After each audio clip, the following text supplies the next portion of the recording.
On top Home panel, Draw.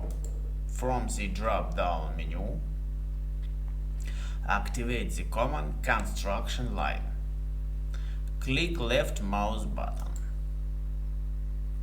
Next step, specify on the drawn field, specify a point and move the cursor, specify throughout point, or enter some digits from the keyboard. It may be 900. And click tap on the keyboard. Enter the angle. It may be 45 degree. And click enter on the keyboard.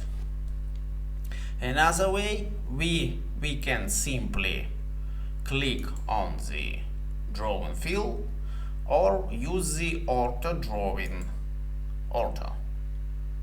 Put on auto and draw some line.